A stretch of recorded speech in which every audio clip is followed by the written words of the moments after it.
Hello, members. Welcome back to the Salem Witch Trials. If you can hear snoring in the background, it's called a Dougal because he's fast asleep and he's snoring away. So I do apologize, of course, but hey, it's dogs for you. So we're in court, of course, going through the court sessions. The court session continued with cases against Elizabeth Howe and then Sarah Wilds, both the Topsfield women who had long been suspected of witchcraft, and much of the testimony against them would refer back to these earlier episodes rather than to events in Salem Village. Though both faced spectral evidence from the afflicted, and that's all it was.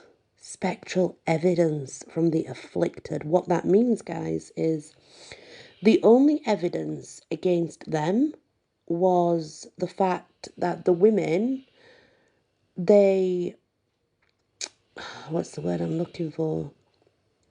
They claimed they saw the person's ghost attacking them. That's literally the evidence that they had. So this is not evidence like blood or DNA or factual evidence. This is a case of, well, she said so. And that's it. That is all they had on these women. But guess what? What do you think happened? Both women were convicted and condemned to death.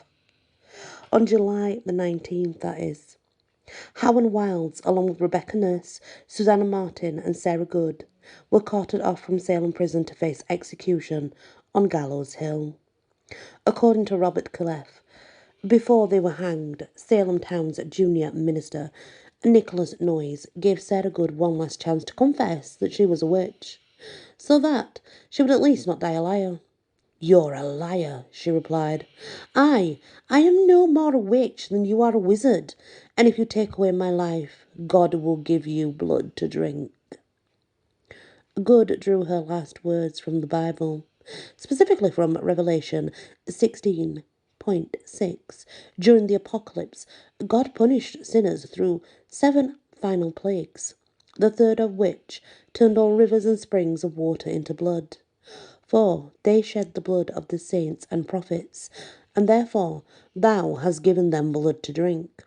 After Sarah's final words, the executions took place without further incident. Though people remembered Good's curse years later, when Noyes suffered an internal hemorrhage, leaving him to die choking on his own blood, it was seen as a curse.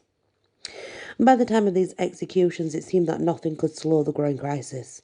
More people were arrested in Salem, and the accusations were rapidly spreading throughout the whole region. While visiting the Boston prison, Mercy Short had been cursed by Sarah Good. Soon Short began suffering afflictions.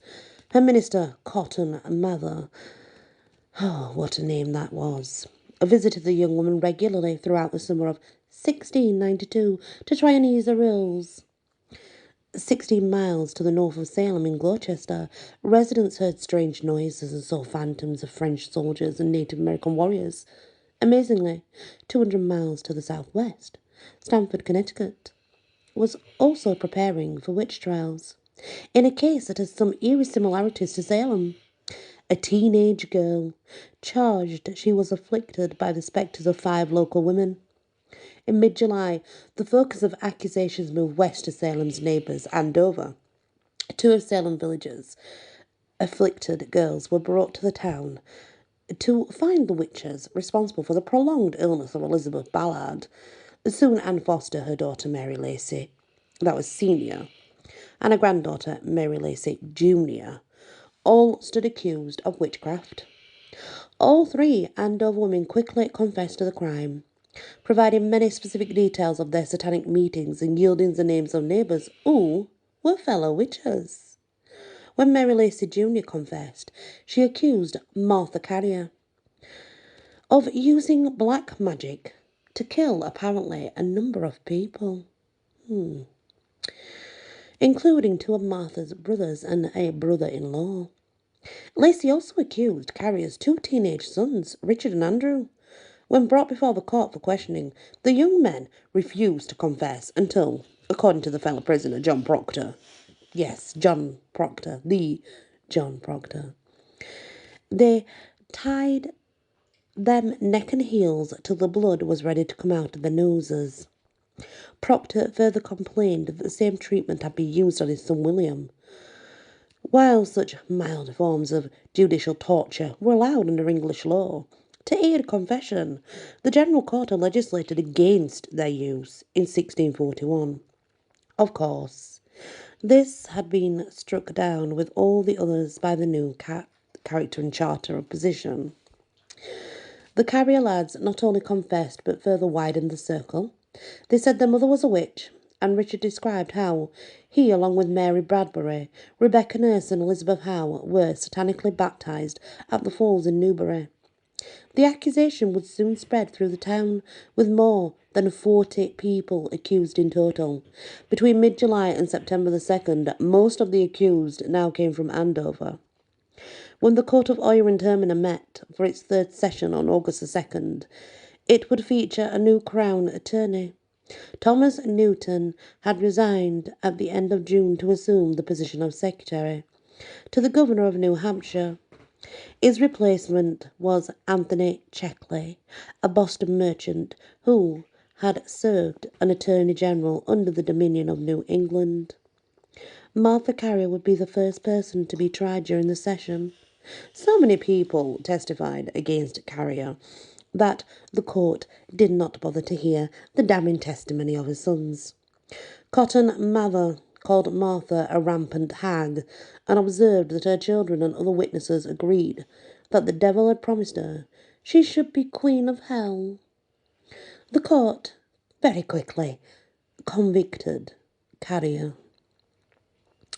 And that's the next part of the Salem witch trials. I won't do them really long for you guys because I know that can then get boring and you get fed up with them. So I will keep them short and sweet because when we come back, there'll be 5 more trials to get into and of course to understand. So what's happening here is it's spreading like wildfire. The accusations are just pouring in here and there, and when someone gets brought in, they are tortured to confess. I want to make this very clear. Just like the English, they were tortured into confession. Not only were they tortured into confession, but into giving false names of other people into a false cult that never existed. It's very sad. Thank you for listening to this episode, my members and people on the podcast, and many blessings.